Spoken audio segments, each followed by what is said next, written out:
Hola, and welcome to episode 25 of Word to Your Mama. Today, we have Alex Poley, a.k.a. Man 1, a.k.a. Man Uno, a.k.a. the Supernatural Bears Theo Man Uno. He's an artist, a muralist, entrepreneur, and an overall amazing, giving, thoughtful man. I owe a lot to him for many reasons that we get into in this episode. But he starts off the episode talking about the highs and lows of the past, pandemic year and how that's impacted his overall family's mental health, what their family mental health lesson of the year was. Also, we talk about how Overton Lloyd harassed him into painting Sly Stone's RV. Yeah. That's Sly Stone, RV at 4 a.m., like totally P-Funk style, along with George Clinton, of course, how he deals with biters, and so much more. Also in the Supernatural Bear Corner, Supernatural Bear kind of breaks down his words of wisdom on if people that are not blood related could still be familia. And before we get into this episode, I want to let you know that we had a little bit of technical difficulties on my end. So the quality, the audio quality is not up to par to what you're used to in other episodes. I did our best to get it to at least a decent level, but the conversation is so good that I didn't want people to miss out on this. So you'll hear a dip in the audio quality when we go from this into the actual conversation that we had about a month ago. All right, let's get into it.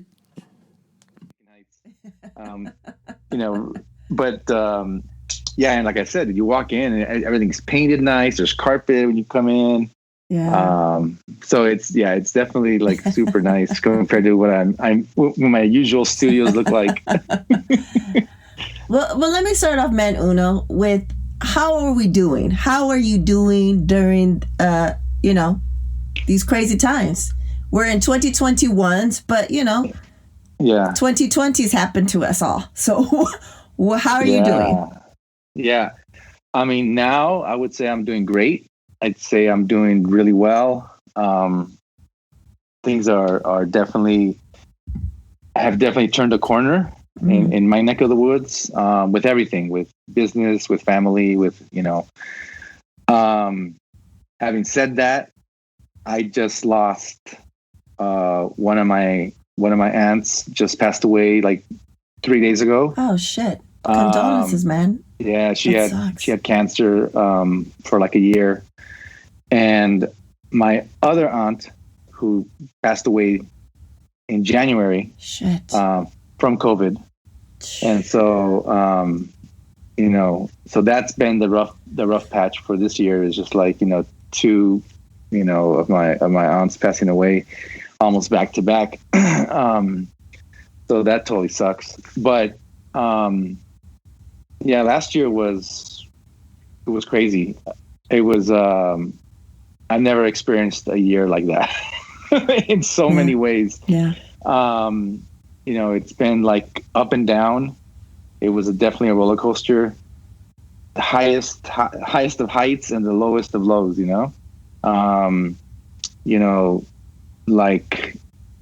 just I don't even know where to begin, but obviously when the pandemic started, immediately I lost 90% of my jobs, So 90% of all my work out the window. And I had some pretty cool gigs lined up, very cool gigs, high paying gigs. Yeah. And 2020 was about to be your year. You're about to. Yeah. I was like, that's the theme on the show. All the guests, And 2020 was about to be like, oh shit, we're about to come up. This is about to be the year. Yeah. And then someone just got the rug and went. It said psych. Yeah. And so that was all bad. But at the same time, my only project for half the year was with this one client who I was doing a huge mural for, and I had and luckily it was on panels, so I got to do it in the studio. So it was perfect. I got to work in the studio every day on this mural for like 5 or 6 months. Dope. And didn't have to worry about the whole being outdoors and being with people and all that stuff. And actually I was getting paid like on a retainer kind of basis. Oh, so like monthly? Yeah. Like spread out. Like every month I had a paycheck. Like that, Dude, that never happens. Come on. That's gold. Yeah. So yeah, I told my my client, I said, like, you're an angel, This is like, you're an art angel, So shout out to Russ out there for, working with me on this whole gig the whole year. So that was, like that. And then on the other extreme, my family went through some very tough times, with mental health issues, So, one of my sons had a really bad experience that affected us all, and I can't get into the details right now just because, of course, there's a lot of details that I'd rather not talk about. But the overall thing was that, not only did he need to get help, which he did get, but then we all needed help, because, we're a really tight family and stuff like that. So, I mean, just, it's been a crazy experience with, I've never done therapy before. My kids, some of them have, but anyways, we had to do like, we're still doing family therapy. Actually, we're still doing it, and it's been great. It's been really great, actually. And luckily my son's on the other side of it now, and so that was awesome. But it was really, I mean, really, really scary for a minute, because we thought like the worst was going to happen, So it was a, very difficult year because of that. And I haven't talked about that at all with anybody, really. Well, thank you for saying something here. I mean, because it's important. I just had an episode where I talk about my mental health and how important it is to normalize and destigmatize mental health in our communities, in the Latinx communities, and the Black and the Asian and the LGBTQIA plus and disabled, like especially in the Latino community. So you never have to get into any details you don't want to, but the fact that you brought it up, and as a male Latino, as a male Latinx, that so many people look up to. I'm sure there's a bunch of people that are going to be listening probably to my podcast for the first time on the strength that it's you, because they look up to you. And for you to say that and hear you talk about it and say that, it's been great. I mean, just that alone, that's a nugget of gold that is amazing gift for this episode for people to hear. Yeah. Do you know what I'm saying? So thank you. Yeah, no, for sure. And, it was one of those things where, you kept, when the pandemic started and we were in the middle of it and everything, you'd watch the news and they're talking about like, mental health issues are up and people are having a tough time right now. And, and you kind of understand that, and, and you're kind of like, yeah, okay, I see that. I understand it, but, I haven't actually gone through it, so I don't exactly know what that means. Yeah. And then all of a sudden you're in it and you're like, oh, wow, this is what it means, Yeah. And because I've never had any kind of mental health issues in my life, really. Like, most of my stresses and all that stuff, I get out of my system through art, through sports, before all that stuff. So I never really had those kind of issues, and to experience it firsthand and then see my family members going through it, and then having to kind of help each other to get out of it was really difficult. And, and then, I mean, just recently, actually, right before I moved into the studio, a series of events happened that put me like over the edge. Like I was really it was either gonna all fall apart and it was gonna be terrible, or it was going to be the best thing that's ever happened to me. And luckily, it was the best thing that ever happened to me. But but it was close. But it was super close. And you know, I'll just tell you, like, what happened was that I had everything in storage. My studio's been in storage for like 2 months, you know, since I moved out of my old studio. And he had a group of people don't know. He had a big ass studio. So you had a bunch of shit. So when we're talking about storage, we're not talking about like a 5x5. We're talking about like a grip of shit. Well, we're talking about a 2,500 square foot studio that had to be placed in storage in 3 units, 15 by 20 each. Come on, those are big. 3 of those. It was costing me $1,700 a month for storage. Shit. And my new studio that I was supposed to move into didn't happen in time. That's why I had to go to the storage, because my plan was to go from one studio to another studio. Yeah. And last minute, the space that I was supposed to move into decided not to work the deal out with us. And I was back to square one. And so at that point, I had no choice but to just move everything into storage. So I did that. So I was without a studio for a month, with not being able to work, no paints, no nothing, which was fine because we had also just moved.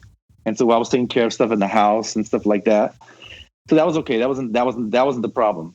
But then when I finally found the new studio where I'm at now, it came down to the wire where I had to be, you know, the first of the month was coming up. Yeah. So I was either going to fork up another $1,700 for storage, or I was going to put money down for my new studio and move in there. But I didn't want to do both, right? I don't want to pay $1,700 for storage and then in the middle of the month move out. So anyway, I made the call on the weekend to my movers to go help me get everything out so that we wouldn't have to be charged another month. Because on a Friday, I was supposed to move in to my studio, and it didn't happen. And so I said, fuck it, let's go on Sunday and pick up everything, and then on Monday morning, I'll move in. Yeah. Well, Monday morning, I still didn't have the keys. Oh, shit. So all my studio was in 2 27-foot trucks and a U-Haul. Oh, shit. And in limbo, because I didn't have the keys yet. So in limbo, but where was it parked for overnight and shit? Yeah. So two of the vehicles were parked in front of my house, just sitting there. Nice. And I was just paying extra days on U-Haul just because I couldn't return it yet. And then the other one was back with the movers, and I'm paying them, you know, a nightly fee to store my stuff. And obviously, like, it came to a point where it's like, okay, you got to get the keys now, or else what am I going to do? Yeah, like, I had to return everything to U-Haul, and I had, and the movers needed their truck back. I was like, I don't know what I'm going to do. So anyways, it all worked out. I was super, super stressed because we didn't have a signed contract yet. So they could have said, no, you know what? Never mind. We're not going to do this. And so I was at home freaking the fuck out. And my kids were like, Dad, we've never seen you like this. Like, you're never freaking out like this. And I'm like, and obviously at the moment I was just like, whatever, shut up, you know? But, you know, after it all worked out and everything was cool, I was kind of thinking back about it. And I was just like, you know, it was a moment where my entire life, because my studio carries my entire life. Yeah. All my magazines, all my books, all my art, all my materials, all my clippings, all my memorabilia, everything, right, was on there. And what if the movers just said, you know what, we're just going to dump it on the side of the road here because we don't have somewhere to deliver it, right? So it was just super stressful. And I went through that, having already gone through what we went through last year with the family. So I was like, wow, it's like, you know, I could see how people, you know, you can take it over the edge, you know? Yeah. So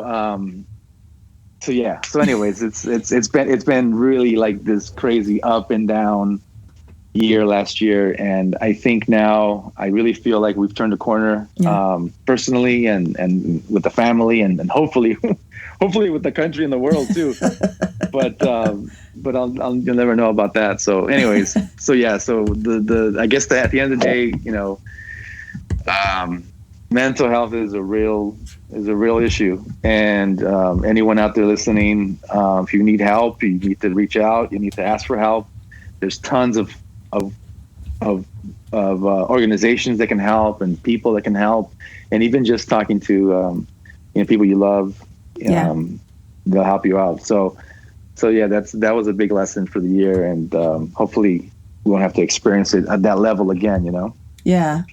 Well, I'm glad you as a family, I think the most important, is that you guys have turned a corner, and that, you guys are still in the process, and that everyone's learning new tools, and you have a professional who is, who's helping you guys individually and as a group, and that's very important. And one thing I talked about is like, you don't have to have a mental breakdown to seek out, mental health to professional. Like it could be something, it could be trauma that you maybe never thought you had an issue with, and it could come out at any time.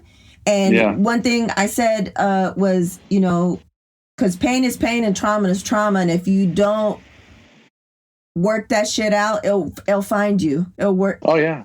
And it manifests in different ways, and I feel like as a culture, being Latinx, being Latino, Chicano, however you identify, especially in that culture, is like, sad what? What are you sad about? Oh, you sad? Go clean some shit up. Like, you know what I'm saying? It's like, it's like, there's no concept of that, especially because of the shit a lot of our, not even one generation removed, the shit they had to go through that no one talks about, the secrets kept and all this stuff. And it's just like, there's a lot of shit that we thought was just our, growing up, that we thought all the rest of the families did the same fucking shit and handled the same fucking ways. And then you realize, oh, that wasn't right, and then it's like, oh, now, especially because of the pandemic, I think a lot of us were faced with some hard truths, because we weren't in the hamster wheel to be running around, not being able to think of that type of shit. Your own shit, your family dynamic, you're like, oh shit, what's happening? So, all that to say, I'll have some links, because I provided some links for, like, sometimes it's tough to find someone that you're gonna fucking tell all your shit to that you wouldn't tell anyone else. And you also have certain dynamics that happen because you're LGBTQIA plus, or you're Latinx, and you want someone that understands those types of concepts and those dynamics and those families. You know what I'm saying? So I'll have some links that I have for like all those, like for Asians, for Blacks, and also the hot tip was, if you're listening to this, you need help, and also it's resources. Being able to get resources to our communities is also one thing, because it's expensive, But there's also places, organizations, nonprofits, also places I told people about is that there's places that do sliding scales. So they're therapists that haven't gotten all their hours, so they'll be like, oh, you can only afford $10 a session. Yeah. We'll take it, because they're building hours, but it's still a professional that can help you. So there's a lot of options out there. So I'm glad you turned the corner. But this podcast I started during the pandemic, is my third one, but this one's really about me, my family, my tribe, balancing all the different things that you do as one does, as a Latina, as a mom, a magical motherfucker warrior, as I call it, but also like about my tribe, people that impacted my life in certain ways, whether they know it or not. So there was no way I could have this podcast and not have you on, right? Because like, if it wasn't for you, changed my life in such a way. And I think, I guess maybe it was because of Gustavo. He introduced, I don't know how I ended up at your gallery, but you changed my life in such a way, because I was like, never thought that I wanted to be an artist. Never thought I wanted to exhibit. Like, that wasn't a dream. That wasn't even a thought. It was just like, oh, someone asked me to do something. And then all of a sudden, boom, here I am. All of a sudden, boom, I'm like, doing stuff with you, painting live and doing all these things and traveling here and doing this shit and meeting all these amazing people that led me to, you're my part of my family, my extended family, and then the people that I've met because of where you, in the spaces you put me in, are now part of my family too. So like, I was like, I have to have Man One on. Like there's no way. There's like no fucking way. So, one of the things, everyone that I have on here, a lot of different artists or creators, we can go on for days, but people can look up your shit. Yeah. They can look up your history of your art and they can see what you do and da da da da. What I want to know is, because I think one thing that it clicked but never clicked was, you owned, at the time you were an artist, a working artist, and you owned a gallery and you did all these shows and you helped all these people. But it was like, that wasn't your sole form of income. And then you're married, you have kids. Like it never hit me because I wasn't a parent at the time. Do you know what I'm saying? Right. I was just like, oh, he's just handling shit, businessman. Da, da, da, da, da. But until later, I was like, the question is, how do you balance shit? And it wasn't until I think I went to your studio, I was like, you do a fucking lot of shit. You do a lot of jobs. I remember I was like, you need an assistant. Like you need someone that can like handle your shit because you're doing so much, plus the family, plus, and then, going through so many things that, on the family side and handling all, like, how did you balance all that shit? And you told us right now, this is the first time ever in therapy. So we know you weren't in therapy back then. So like, so literally painting and doing all that shit. How did you balance all that shit? I don't believe in balancing. I just juggle. And that's the first thing. And so it was, my career has been very crazy and awesome and everything. And one of the things that I've just always done is when opportunity happens or a door opens, I walk through it. And I don't make plans. I don't like figure out like, 1 year from now, I'm going to be doing this, and 5 years and 10 years, all that shit. Like I don't do any of that. I just go with my gut and what feels right and what, feels to me at the moment that's going to be good for my future. And then I figure everything else as it happens. And, obviously that's, wives don't always like to hear that. so that's one issue there. But the same time, my wife, Laura's always supported me. So shout out to Laura. I love her so much. I've always done stuff knowing that she's got my back. I mean, we got married early, so she's always been my, my partner and my rock with whatever I need to do. Because she believes in me more than I do. So, like, I'll be freaking out, and her favorite line is like, "Don't worry, it always works out for you." And so sometimes I'm like, "Yeah, but what if it doesn't work out this time? What's gonna happen?" So anyways, but it was just like, I was an artist and I was doing stuff and I wanted to take my art to the next level. So I started, doing the next thing. And then, galleries weren't showing graffiti artists in the 90s. And it was just, the art world was just full of snobs and gallery dealers who were just totally snobbish against street art or graffiti art or whatever. So I just said, fuck it, I'm going to just start my own gallery. And I did. So I had a gallery space, I had a studio, and then I had my house. And as I got busier and busier, and as the gallery grew, and as we got bigger and bigger, it became this crazy thing where I was never at one place probably like more than like 2 or 3 hours. I was at the studio doing a painting and then running over to the gallery for an opening and then getting back home to celebrate someone's birthday. And then, it was just like I was on this merry-go-round, it felt like, which at the time I was a lot younger and I had a lot of adrenaline. I was only sleeping like 3 or 4 hours a night. But I didn't care because I was like loving everything, loving every minute of it. And I was just doing it and I wasn't thinking about it. So I was pulling all-nighters. I was, traveling. I was doing everything that came to me without really worrying about the consequences. Except I knew I had to get shit done, and I knew I had to, do it in a certain way.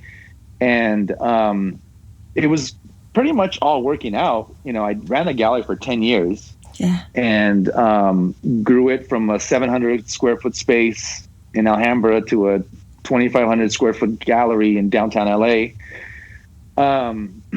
And, probably represented or showed over 2,500 artists and did probably over 110, maybe 120 exhibitions in 10 years, where I curated probably 75% of them.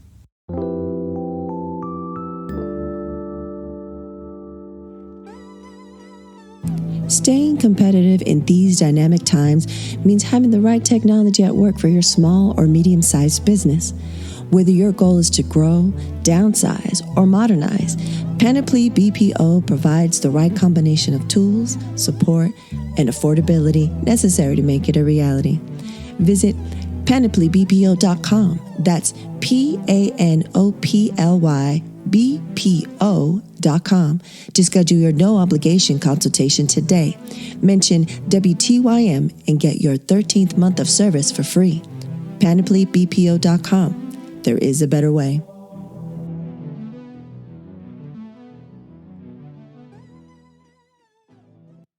So I did all that, and I was loving it, and it was stressful, but I always felt like it was kind of one of those things where, as long as you're moving, then there's no time you feel to think, there's no time to think about it. And also you feel like you're moving, so you're alive. And so something's going to happen, something good's going to happen. And, it did. A lot of good stuff happened. And I'm saying all that to fast forward to when I finally closed the gallery, which was in 2012. And then all of a sudden I had like PTSD. Yeah, I bet. I'm not kidding. Yeah. I would wake up, I remember it took me about 3 or 4 months. Cause I would wake up on Saturday morning, like, oh my God, I have an opening tonight. Oh, I have a show. And then I'd stop and I'd be like, no, I don't. I can go to the movies. I can go and spend the day with the kids at the park. It was really crazy. And at the same time, like I said, that whole time from 2002 till 2012, those 10 years, when I opened up the gallery, I had 3 kids, a 2-year-old and 2 4-year-olds. That's crazy. Right? And my wife quit her job to work for me. So I was the only source of income for 10 years. And she was my bookkeeper and my accountant at the gallery, which made no money. We only wished that we could break even every month. That was our goal. Like, if we just break even this month, that'd be awesome,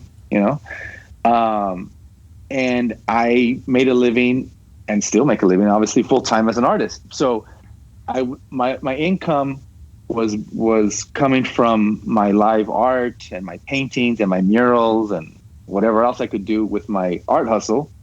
The gallery just, like I said, we were just trying to pay the rent, with whatever sales we could.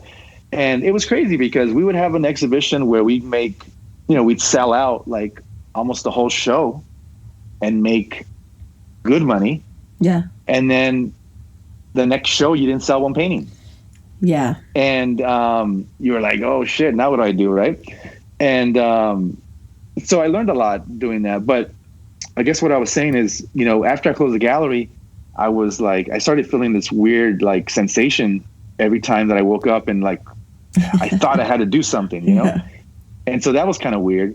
But then fast forward a couple more years after that, in 2015, I think it was, or 2014, I don't remember anymore. I think it was 15.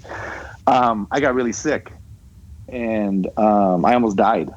Oof. And that's what really like woke me up to everything, because I realized that life I was living, yeah, of just always being on the go, eating really bad, sleeping poorly.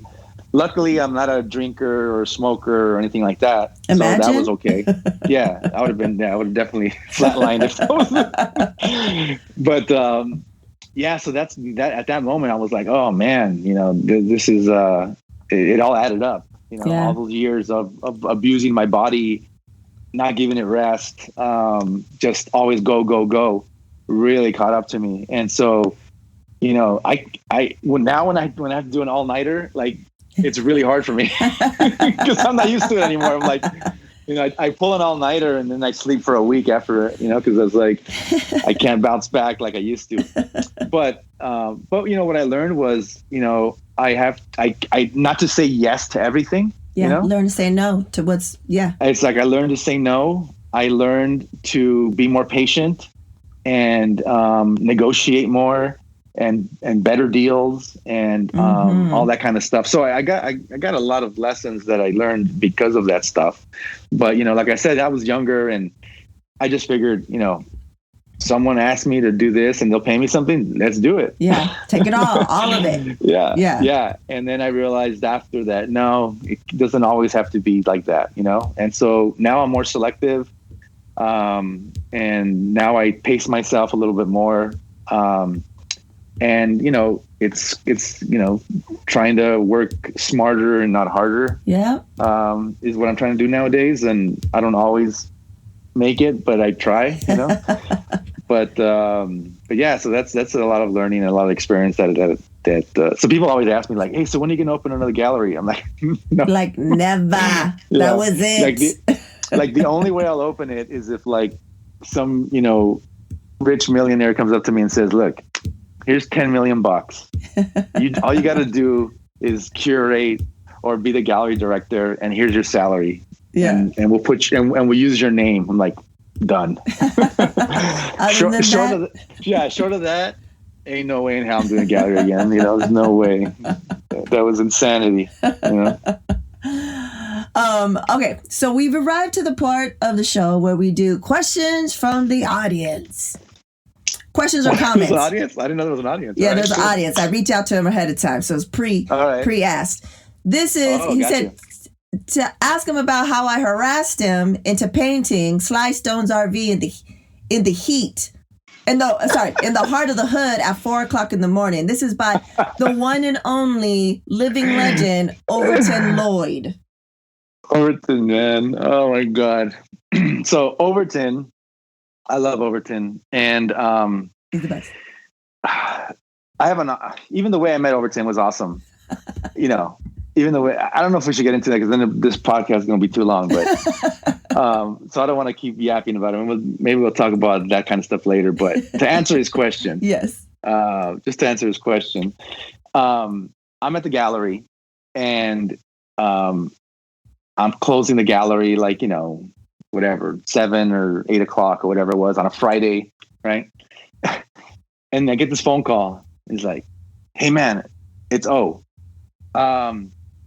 What are you doing tonight? And I'm like, what do you mean? What am I doing? He's all, can you grab some paints and I'll give you an address and meet me there. I'm bringing George and we're going to paint, Sly Stone's, RV, And when he's talking about, what Overton Lloyd says, George, we're talking about George Clinton. Yeah, George Clinton. Yeah, he's saying he's telling me. Yeah, sorry. Yeah, he's like, for those who are not in the know. Who are not in the know. Yeah, he's like, me and George are gonna go to Sly's house, and we're talking about Sly Stone. We're talking about the Sly Stone, the George Clinton Stone guy. Yeah. Parliament, the whole shebang, the whole thing. And he's like, I'm like, what? And he's like, yeah. And I'm like, well, dude, like, you know how big an RV is? Like, you want me to paint the whole freaking thing? Like, at least, are they going to buy some paint? You know? Yeah. I need to, I'll take paint and everything, but at least, I know they're not going to pay me. So at least you got to give me some paint. So he's like, I'll talk to George. And then he calls me back and says, yeah, George will give you a couple $100 for paint. I'm like, fuck it, whatever, let's do it. So again, one of those situations where, number one, how do you say, no, I don't want to hang out with George Clinton and Sly Stone all night? Come on. Yeah. How do you say that? Exactly. But number two is Overton. Like I'll do anything Overton asks. Yeah. He's asked me some crazy stuff to do for him with him, and I'm there because there's no other way to do it. But that night I'll never forget that night because we finally get to his place like 11 o'clock at night or something, and it's in the hood. Okay, it's in South LA.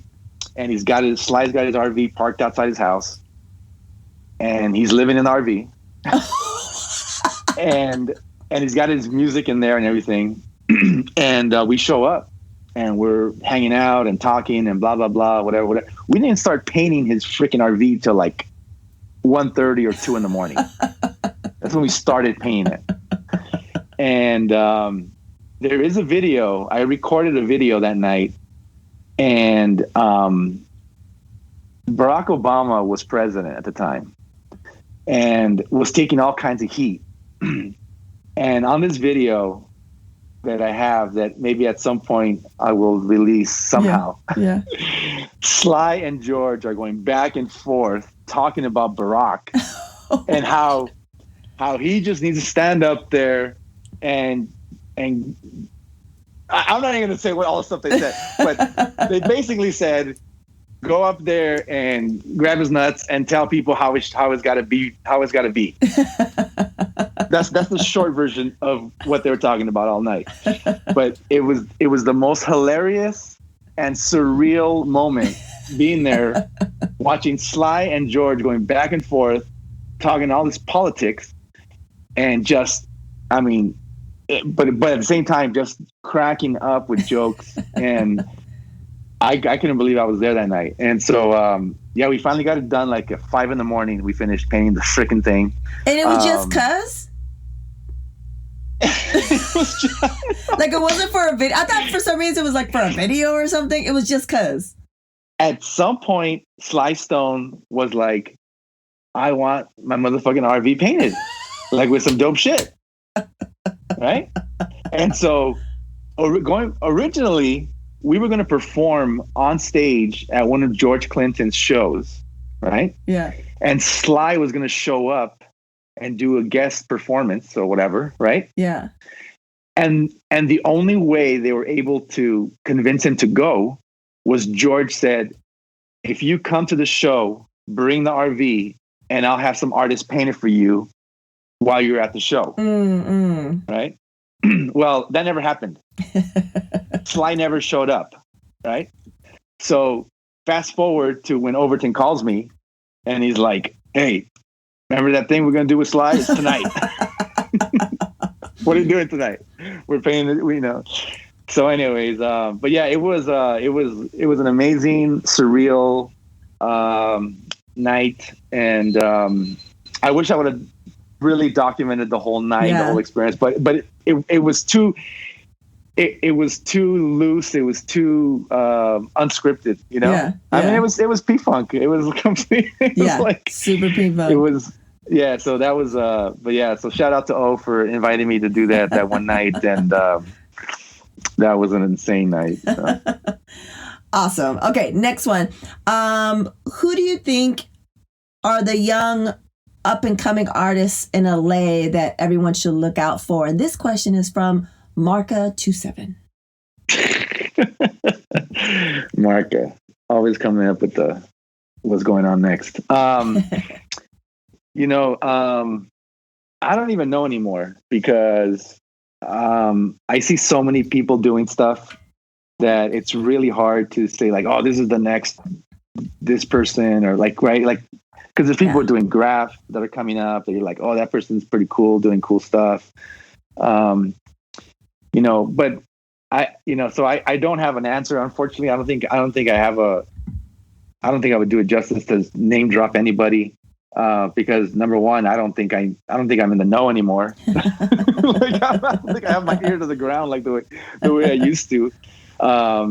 Because there was a point where I knew, like, oh, this motherfucker's gonna blow up in like 2 months, or this guy, Yeah. So I understand why Mark is asking me that, because he still thinks, I'm the 20-year-old fucking, LA ambassador or whatever, but not anymore. But no, but there's a lot of people who are, what's crazy is, Instagram. You can have these awesome artists on Instagram who are like blowing up on Instagram, selling major work, making money, all that stuff, but you don't even hear about them on the streets or know about them, right? Yeah. And then there's other guys that are really, these guys and girls who are doing cool stuff in LA, and you just don't see them, especially right now with the pandemic. I mean, can't even go to a gallery to see who's doing what, Yeah. And then you got all this other talk with all this other stuff happening with the NFTs and the digital stuff happening. Everyone's over that shit. Everyone's either like all in it, or everyone doesn't want to hear it, or people don't understand it, and they're just like, I don't want to hear it because I don't understand it. It's been in the air, but today is the 3rd of March. It's been in the air for me in my world for the last, like, I say 2 to 3 weeks, like nonstop. And then slowly but surely, it was just like in some of my, text threads and stuff. And then and then I was like, holy shit. And all of a sudden my Twitter feed was just like NFTs, and on my TikTok, NFTs, It's crazy. It's wild. It's crazy times. Yeah. It's crazy times right now. So anyway, so that's just a long way to saying I have no idea who the next up and coming artist is. It's crazy. Okay. Next question is, how does he deal with people being overly influenced by his work in modern times, aka biting? And this question is brought to you by, I'm sure you can guess. No, I can't guess. It's by West Nile Vile. It's by Vile, but we like to call him West Nile Vile. And then I was like, I thought, like, when I ask people that know the person that's going to be on, or in the same industry, or, you know what I'm saying? Right. Or someone that would, like, so that's what I like to do.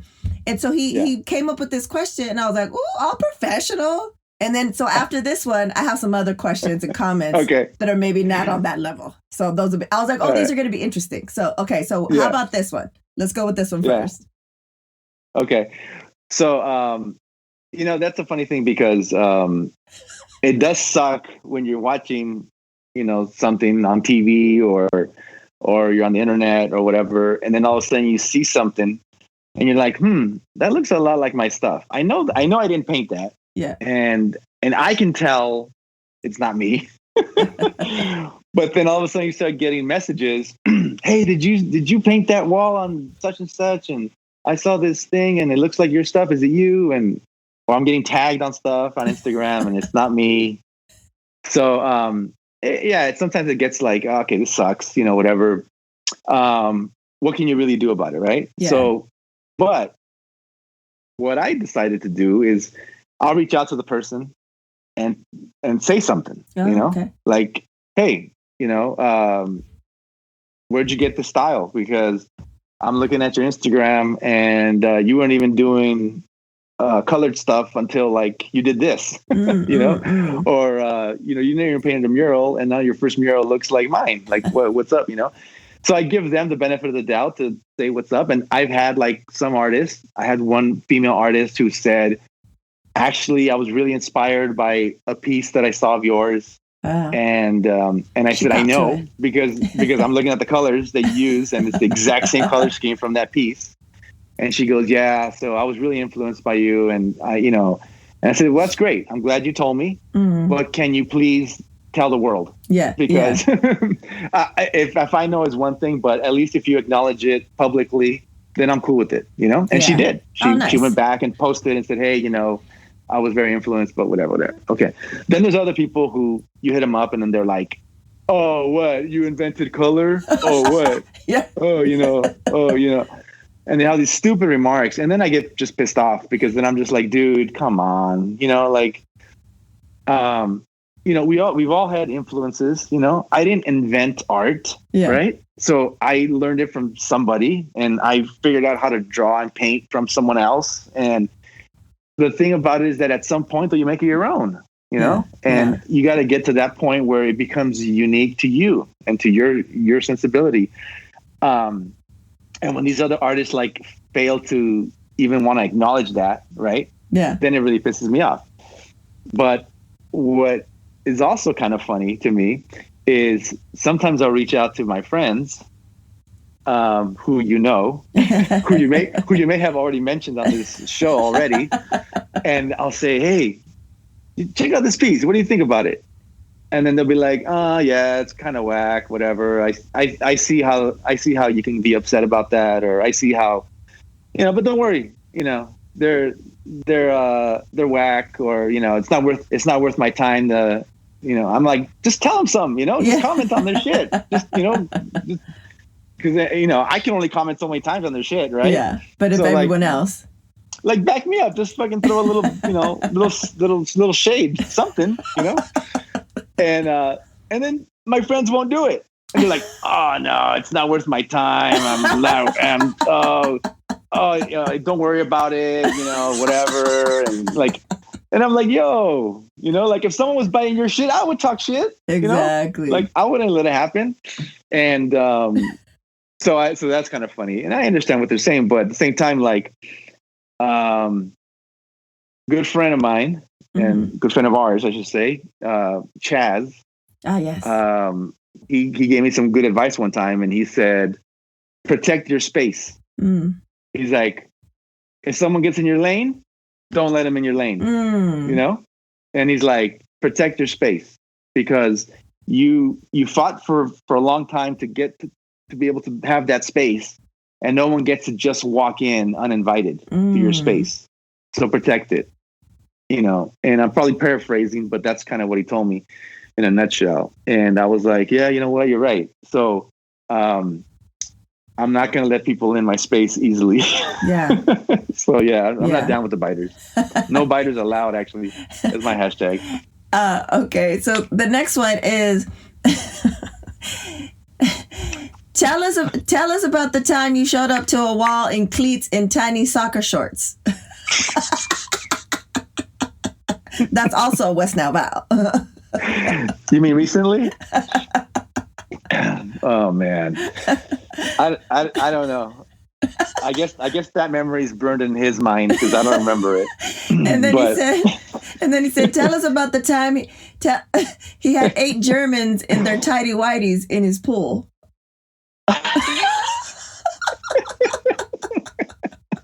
Again, it must have been burned into his mind because I don't remember that either. And then the last one, it says, tell us how you used to order a side of mayo and dunk your sandwich in it.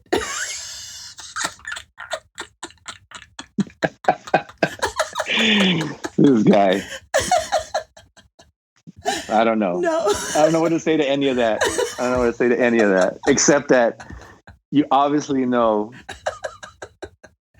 I mean, maybe you don't know.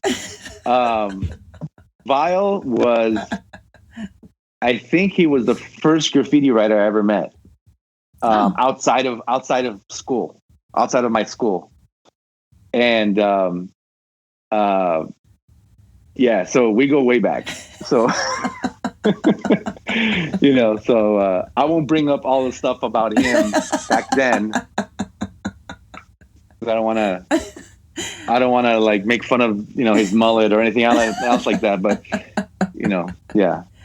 Hilarious. We've known each other for a long time. Hilarious. So. West Nile Bow. Thank you, West Nile Bow, for all the questions. Yeah, Marka and Overton. And Overton, come on out. It's fine. The water's fine. It's fine. You don't have to have anything to promote. Just come on the show. Okay, now it's time for the not so rapid fire questions, the AKA slow as hell questions. First one. 3 words to describe yourself. Man, one, art. Short and sweet. Okay, the next one. you might have already said this with what Chaz told you, but just in case, what's the best piece of advice you've received? Maybe have some other gems. Oh, that's a hard one because there's so much good advice I've gotten. I just got this question actually on another interview, like a couple weeks ago. So I don't want to say the same answer. But what's the best piece of advice? Well, here's a piece of advice that took me a long time to figure out, but my grandfather told me one time, rest in peace. My grandfather passed away many years ago, but I was still in high school, just getting into graffiti. And somehow he saw that I was doing art or whatever. And he told me, if you want to sell your paintings for a lot of money, make them really ugly, because all the ugly stuff would sell for lots of money. And I should have listened to him. That's my point. This is the backwards answer to your question. That was the best piece of advice that I did not follow. You didn't follow. I still try to make things pretty, and I should have just gone with the ugly, because that's what's selling. Rest in peace, abuelito. That's right. The next one is, what are you doing to dismantle the patriarchy? To dismantle the patriarchy. Oh my God.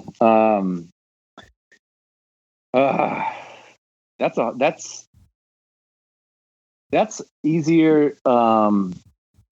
What am I doing? That's a hard question, because I've done a lot over the years, I think, to do that, in terms of helping out female artists, helping female artists get recognized, stuff like that. But I think the most now, I guess the most what's the right word? Up to date thing I'm doing is I think being a father and teaching my kids, how to be okay with who they are, and not passing down at least trying not to pass down those kind of, old school macho, ways of thinking that got passed down to me. I have a daughter who's very much openly gay, and so being able to be there for her and all that stuff, I think is like my parents are still kind of denial around that, that the different generation. And also, like, my dad uses a lot of words which would get him canceled around my kids. And so, I think that's the main thing. Maybe my language, just being able to change my language and be very open to change and not passing down the patriarchal kind of way of being, I guess, Yeah. So, that's major. And I think that's huge. I think it starts in the home, right? It starts with yourself. If you're a parent, it's how you raise your children by your actions, and the fact that you do have a daughter, you have a wife, and they observe how you're respectful to them and to other women, and the fact that you've broken a major cycle, especially within our culture, that you accept her for who she is and you love her and support her no matter what. Right. Boom. That's huge right there. Yeah. Next one. Song to get you hyped when you need it. What's your song go to? You can ask Wes Nalvile, and he would tell you this exact same song. It's gonna be the DOC. Which one? Which song? Any? Huh? Oh. Which song? It's gonna be It's Getting Funky, or Funky Enough. Yes. Yeah, that's a classic. but I forgot the title. Is it Funky Enough or is it Getting Funky? Yeah. I think it's Funky Enough. Yeah. So that gets me hyped. Just, that's one of them. But there's a lot of them. Public Enemy will do it. Public Enemy will do it anytime. Also. But yeah. DLC, man. Yeah. He would have been amazing. He's still amazing, but if it wasn't for that accident, or he would have been top 5 MCs. In my book, I think, because I remember knowing every single lyric to that song, and I don't know why, but for some reason, like I was like a sophomore, but the senior dudes, like, because I was always around dudes, right? So they would like give me a ride home in their Mercedes, and that song would always be playing. So that always reminds me of those times.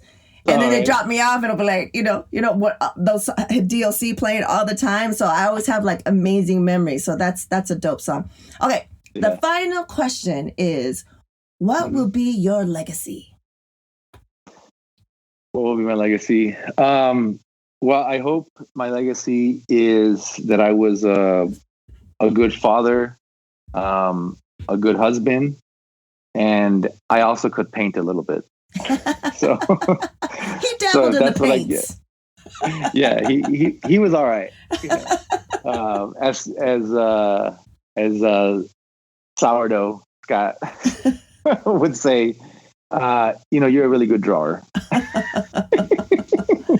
So yeah, but I mean, for me, it's definitely like, as long as I walk away, go away, people knowing that I was a good dad, and that I was a good husband, and that I did my best with my family. That's like more important than any of the other stuff. Way more important than all the other stuff that I've done with my art or my career. But that's okay too.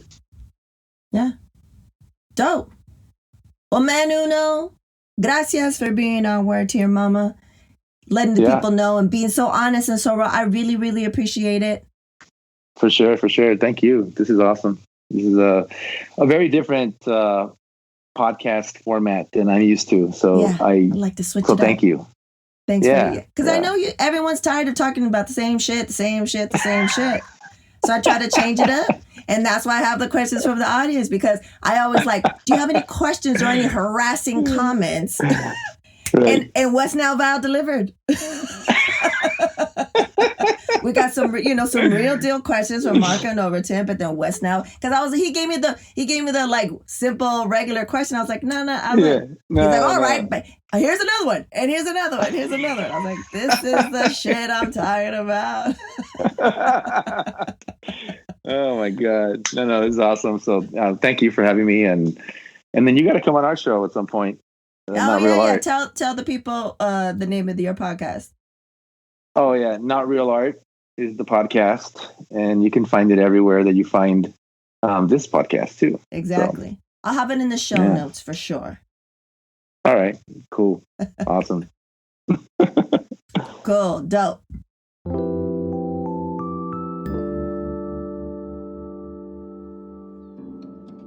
Do you want to support original content that supports diverse voices? Why not support Word to Your Mama? You're listening to it right now. Become a patron. Head over to patreon.com/WTYM. There are 4 patron levels to choose from, including Good Looking Out, I'm Down, Hell Yeah, and Please Believe It. Benefits include patron shoutouts, exclusive patron-only content, and so much more. Head on over to patreon.com/WTYM to take your support to the next level. Gracias.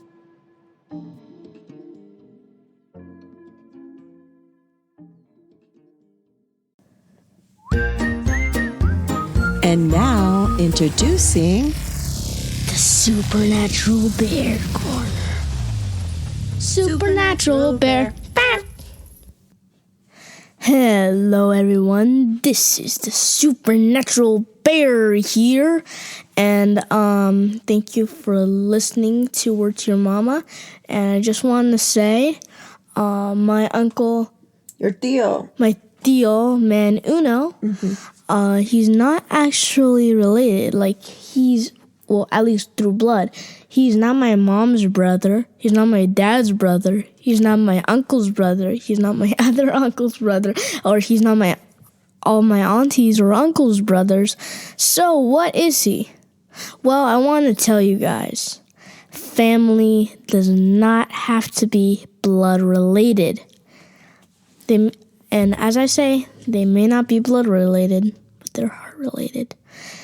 And Tío Manuno, he's heart related all the way. And just want to tell you guys that, in case you didn't know, if you have extended family, tell them I said hi. And this has been the SMB 16. Shooby-doo, whoa, whoa, yeah. There you have it, folks. Episode 25 of Word to Your Mama with Man Uno. If you made it this far, gracias. I know that the sound quality wasn't the best, especially on my end, which it should be, right? Because I got the native files. But if you made it this far, that means you stuck with it. And I appreciate that. Man Uno is such a good person, and just glad to see that he's on the other side of all these different things, and he deserves the best. Him and his family deserve the best because he's really good peoples. Familia for sure. And the Supernatural Bear, dropping the gems in the Supernatural Bear corner. He told me that, I don't know how many years ago now. It's been a long time. He's only 8. So he told me when he was like maybe 5 or younger, I don't know. But he just started noticing that, especially on my side of the family, his tias and tios, his aunties and uncles, he started realizing, and when he was asking questions, that they're not really blood related. So when I was explaining that to him, he just dropped that gem. And I always remember that. And I always, whenever it calls for it, I'm like, oh, like the Supernatural Bear says, they might not be blood related, but they're heart related. So yeah, my little genius there. Always, thank you so much for supporting this. If you want to support in a free way, leave a review. That helps to, get us seen by more people. Also, there's the donate. You heard the promo for the Patreon. And just spread the word. As always, tell your peeps, tell your friends. So thanks a lot, guys. Appreciate it. Until next time, we reap. Word to Your Mama is owned and produced by Ritz P. Theme music is produced by Nico Beats. And as always, Word to Your Mama is brought to you by RitzyPeriwinkle.com and Panoply BPO